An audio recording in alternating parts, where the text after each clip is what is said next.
तो hello and welcome back guys to this channel. मेरा नाम है राज, नाम तो सुना ही होगा। आज की इस वीडियो में हम बात करने जा रहे हैं, इनफैक्ट हम करने जा रहे हैं कुछ क्वेश्चन सोल्व। किसके? इफ एल्स वाले। इफ एल्स के क्वेश्चंस मैं सोल्व करूंगा। शुरुआत में जो कुछ क्वेश्चंस हैं वो मैं तुम्हें सीधा ही बता दूंगा जो कोड लिखे हुए हैं, क्योंकि वो बहुत ही ईजी हैं, तुम्हें समझ भी आ जाएंगे। उसके बाद लास्ट में एक क्वेश्चन जो है वो मैं तुम्हारे सामने कोड करके दिखा दूंगा। और एक और बहुत बड़ा कोड है जो कि मैं तुम्हें दिखाता हूँ। रुको, ये भाई इफ एल्स का, ये भाई ये कर लिया ना, इसको कर डाला तो इफ एल्स जिंगा डाला भाई। वो वाला अलग से वीडियो बनाऊंगा क्योंकि बहुत बड़ी वीडियो हो जाएगी। इतना बड़ा कोड लिखने में टाइम तो लगेगा ना, तुम्हें समझाना भी पड़ेगा तो थोड़ा टाइम लगेगा। तो वो वीडियो एकदम ही अलग आएगी। फिलहाल के लिए तुम्हें यहाँ पे 6 क्वेश्चन कराऊंगा। 6 क्वेश्चन करवा दिए तो उसके बाद तुम्हारा if else, nested if else, ये सब जो है क्लियर हो जाएगा। और वो जो फाइनल वाला क्वेश्चन है वो कर लिया तो भाई जिंगा लाना। ठीक है, तो ज़्यादा टाइम वेस्ट ना करते हुए ये वीडियो शुरू करते हैं। सबसे पहला क्वेश्चन क्या है? Find the highest number between 3 variables A15 B 20 C 19। 3 variable हैं A15 B 20 और C 19। इनके बीच में हाईएस्ट वेरिएबल निकालना है हमें कि सबसे ज़्यादा वैल्यू किसकी है, सबसे बड़ी वैल्यू किसकी है। तो कितना सिंपल है ये। पहले हमने वेरिएबल बनाए A B C। उसके बाद क्या किया? पहली स्टेटमेंट क्या है हमारी? इफ स्टेटमेंट, मतलब अगर A B से बड़ा है और A C से भी बड़ा है तो क्या करें? A इज बिगर, क्योंकि अगर A B और C दोनों से ही बड़ा है तो A बिगर है ही, बड़ा है। सिंपल, यहाँ पे हमने लिख दिया print A is bigger. Next statement, अगर B जो है A से बड़ा है या फिर अगर B जो है A से बड़ा है और B C से भी बड़ा है, B A और C दोनों से बड़ा है तो क्या होगा? B बिगर हो जाएगा। उसके अलावा एल्स इफ में क्या है? C अगर B से भी बड़ा है, C अगर A से भी बड़ा है तो क्या होगा? C इज बिगर। ये सिंपल सा क्वेश्चन है, सिंपल सा इसका आंसर है। इसको हम रन करते हैं। अब थोड़ा टाइम लेगा ये रन होने में क्योंकि अभी शुरू ही किया है। तब तक तुम इस वीडियो को लाइक कर दो, शेयर कर दो, कमेंट कर दो और सब्सक्राइब भी कर दो। जो करना है करो भाई। और 2-4 आइडिया और लाओ, उससे इस वीडियो को देखो, इस पर कमेंट करो, लाइक करो, बढ़ाओ भाई, रीच बढ़ाओ हमारी। हमें भी पहुंचना है भाई 1 मिलियन, 2 मिलियन, 5 मिलियन, 20 मिलियन। ज़्यादा हो गया, कोई बात नहीं, जाएंगे। ठीक है, तो ये एकदम सिंपल सा था। अभी क्या है सबसे बड़ा? A 155। क्या बता रहे हैं? A is bigger. अगर हम यहाँ पे B को बड़ा कर दें तो क्या होगा? क्या बता रहे हैं? B is bigger. अगर हम यहाँ पे C को बड़ा कर दें तो क्या बताएगा? C is bigger. Simple as that, इतना सिंपल है। नेक्स्ट क्या है? Check if a single character is a vowel और नॉट। ठीक है, अब सबसे पहले वोवल क्या होते हैं? A E I O U। हमें क्या चेक करना है कि हम एक सिंगल कैरेक्टर देंगे। फॉर एग्जांपल हमने दिया R और उसको चेक करना है कि वो एक वोवल है कि नहीं, मतलब R जो है A E I O U के अंदर आता है कि नहीं। तो उसके लिए हम क्या यूज कर सकते हैं? इनका। ये क्या है? इन। इनका इन। ओके, इनका मतलब क्या? इनका। ओके, वो वाला इन। ठीक है, तो if word in vowel. Simple सा क्वेश्चन क्या है? पहले हमने वोवल डिफाइन किया। वोवल क्या है? A E I O U। ये जो वर्ड्स हैं ये वोवल है। फिर हमने वर्ड हम क्या कर रहे हैं? इनपुट में ले रहे हैं। हम वर्ड मांग रहे हैं कि भाई वर्ड दे, कौन सा दे रहा है। सिंपल। अब यहाँ पे हमने कंडीशन क्या डिफाइन की? If word in vowel. In क्या है? इन क्या होते हैं? मेंबरशिप ऑपरेटर होते हैं। इफ वर्ड, अगर जो वर्ड है जो हमने इनपुट दिया, अगर मान लो R दिया, तो अगर वो R वर्ड इन 5 वर्ड्स के अंदर है, कोई भी यहाँ पे कहीं है R? नहीं है, बट अगर इनके अंदर होगा तो क्या होगा? वो वोवल। अगर इनके अंदर नहीं है तो वो वोवल नहीं है। अब इसको रन करते हैं। रन किया, इसने हमसे इनपुट मांगा। इनपुट में हम देते हैं पहले तो U। क्या U वोवल है? U is vowel. हम क्या देते हैं? अब A देते हैं। A वोवल है, A भी वोवल है। अब हम क्या देते हैं? एक वर्ड हम देते हैं E। E होता है वोवल? जी हाँ, E भी वोवल है। अब एक वर्ड देते हैं हम B। क्या B वोवल होता है? क्या ये बता पाएगा? जी हाँ, बी नॉट वोवल है। तो हमारा ये कोड भी एकदम परफेक्ट काम कर रहा है। एकदम बोले तो जक्कास बिडू जक्कास। इसी बात पे लाइक शेयर कर दो बिडू। ठीक है, नेक्स्ट पे चलते हैं। Check if a number is even और odd where the number is taken as input. मतलब का मतलब है इसका? इसका मतलब ये है कि जब हम इनपुट ले रहे हैं, हम किसी से मांग रहे हैं कि एक नंबर दो हमका, उसको हमको बताना है इवन है कि ओड है। समझे? तो कैसे होगा? सिंपल, पहले तो हम नंबर ले रहे हैं एज ए इनपुट और यहाँ पे INT लिख रहे हैं। INT क्यों? क्योंकि हमें नंबर चाहिए एज ए इंटीजर। सिंपल, ये मैं समझा चुका हूँ पहले भी। अब आगे क्या है? आगे की कंडीशन क्या है? इफ नंबर, ये क्या निशान है? इसे बोला जाता है मॉडुलस। इसका काम क्या है, ये रिमाइंडर बताता है। अब एक चीज देखो, 4 में अगर 4 क्या है, इवन नंबर है ना। अब 4 में अगर 2 का भाग देंगे तो रिमाइंडर क्या बचता है, 2 दूनी 4, पीछे कुछ नहीं बचता, 0 बचता है ना। अगर हम 6 में 2 का भाग देंगे तो क्या पीछे बचेगा, तो भी 0 बचेगा। हम 8 में भाग देंगे तो भी 0 बचेगा। जितने भी इवन नंबर है उसमें जब हम 2 का भाग देते हैं तो मॉडुलस जो है, मतलब जो रिमाइंडर जो है वो 0 बचता है। तो यहाँ पे हमने क्या डिफाइन किया है कि नंबर जो हमने दिया उसका हम मॉडुलस निकाल लेते हैं। मॉडुलस निकाल लेते हैं मतलब नंबर ने उसका हम रिमाइंडर निकाल लेते हैं। रिमाइंडर क्या है, अगर वो रिमाइंडर 0 है तब तो वो नंबर जो है इवन है, अगर वो नंबर 0 नहीं है तो वो क्या है, ऑड नंबर है। सिंपल। अगर अब मान लो अगर 3 में हम 2 का भाग देंगे, 2 एकम 2, या फिर 5 में 2 का भाग देंगे, 2 दूनी 4, पीछे क्या बच रहा है, 1 बच रहा है ना। रिमाइंडर क्या है, 1 है। अगर मैं दिखा देता हूँ, आपको करके दिखा देता हूँ, 2 का अगर हमने मॉडुलस 5 का हमने अगर मॉडुलस निकाला 2 से तो क्या आंसर आएगा, आंसर आ रहा है 1, पीछे 1 बच रहा है। तो वो क्या होगा, क्या वो इवन नंबर है, नहीं है, इवन नंबर नहीं है। सिंपल। हाँ रुक जा, तो वो एक इवन नंबर नहीं है। तो अब हम इसको चेक भी करते हैं, क्या ये बता पा रहा है ऑड इवन की नहीं। सबसे पहले 12 क्या होगा, ऑड या इवन, आई थिंक इवन होगा ना। हाँ, तो इसको रन किया, यस 12 एक इवन नंबर है। नेक्स्ट क्या ट्राई करते हैं, नेक्स्ट ट्राई करते हैं हम 15 क्या है, इवन या ऑड, इवन या ऑड, ओके लेट्स चेक। जी हाँ, ये भी ऑड नंबर है। एक बड़ा नंबर भी ट्राई कर लेते हैं, 150, क्या ये बता पाएगा, बता पाएगा क्योंकि मैंने लिखा है, बताएगा भाई, ऐसे कैसे नहीं बताएगा। 150 भी एक इवन नंबर है। शिट, ये यहाँ पे पड़ा है, क्या मेरी आवाज आ रही होगी। ऑल्दो मैंने वॉइस चेक करके देख लिया है, वॉइस क्लियर है, साफ आ रही है, सुन रहा है, समझ आ रहा है, ठीक है, बट स्टिल सॉरी, मैंने गलती से यही रख दिया था, इसको यहाँ लगाना चाहिए, तब वो बेटर ऑडियो आएगी। हाँ जी, तो नेक्स्ट क्वेश्चन क्या है, calculate income tax for the input income. हमारे पास ये इनपुट इनकम दे रखा है, उसका हमें बता रखा है कितने पे कितना टैक्स लगता है। फॉर एग्जांपल 5 लाख तक कोई टैक्स नहीं लगता, 5 से 10 लाख तक 10% लगता है, 10 से 20% लगता है, अबव 20-30% लगता है, ऐसा कुछ दे रखा है इधर, ठीक है। अब क्या करना है, हमें ask income as a input and print total tax the person has to pay, ठीक है। एक तो क्या करना है कि हमें पूछना है कि सबसे पहले अपनी इनकम बताओ, हालांकि कोई बताता नहीं है, बट अगर टैक्स का जानने का है तो इनकम तो बताना पड़ेगा ना भाई, ऐसे कैसे बताएं तुमको टैक्स जब तुम्हारी इनकम ही नहीं पता हमको, है ना। तो इनसे पूछना है सबसे पहले इनकम का, कि इनकम कितनी है आपकी, और हमने टैक्स शुरुआत में कर रखा है 0 के, अभी टैक्स हमें पता ही नहीं ना कि कौन से ब्रैकेट में आ रहा है, क्या आ रहा है, ठीक है। तो एक बार के लिए हमने शुरू में टैक्स कर रखा है 0। अब आगे की स्टेटमेंट देखो, इफ इनकम इज क्या 5 लाख से नीचे है, या तो 5 लाख है, 5 लाख या 5 लाख से नीचे है, तो tax is equal to tax 0 ही है ना, क्योंकि यहाँ पे क्या लिखा हुआ है, up to 5 lakh no tax, तो टैक्स वही रह गया 0 का 0। यहाँ पे हम प्रिंट करेंगे टैक्स क्या आएगा 0, ठीक है। नेक्स्ट एल्स इफ, मतलब इफ के अलावा जो कंडीशन है उसमें क्या लिखा हुआ है, इनकम अगर 5 लाख से ऊपर है एंड 10 लाख है या 10 लाख से नीचे है, तो क्या टैक्स क्या होगा, पहले हमने इनकम ली, इनकम का हम निकालते हैं 10%, ये जो फॉर्मूला है ये 10% निकालने का फॉर्मूला है। तो अब टैक्स जो वेरिएबल है उसके अंदर क्या वैल्यू आ जाएगी, ये जो इनकम हमें इनपुट में मिली है उसका 10%, ठीक है। और फिर प्रिंट कर रहे हैं हम टैक्स को।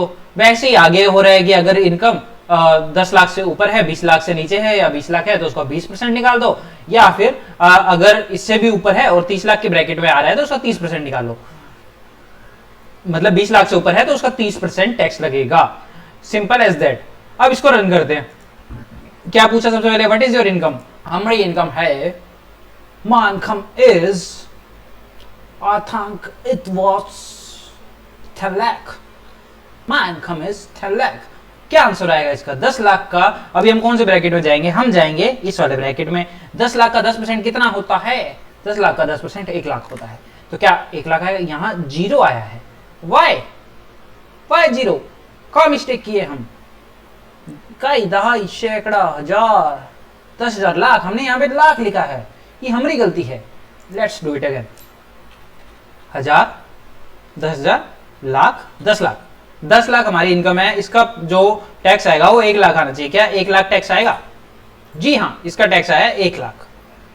उसके अलावा कोई और इनकम देते हैं, हम देते हैं मान लो 15 लाख, 15,000 ये 1.5 लाख 15 लाख, 15 लाख पे कितना टैक्स लगना चाहिए हमारा, यहाँ पे 20% लग रहा है, तो उस हिसाब से टैक्स लगना चाहिए 3 लाख। क्या 3 लाख टैक्स लग रहा है? आइला 3 लाख। अब हम जाते हैं सबसे अमीर लोगों के ऊपर। अमीर लोग कितना 30 लाख कमाता है भाई साहब, 30 लाख, ये कितना हो गया? सबसे पहला 30,000, 3 लाख, 30 लाख, 30 लाख में 30% टैक्स लग रहा है। 30 लाख का 30% कितना होना चाहिए?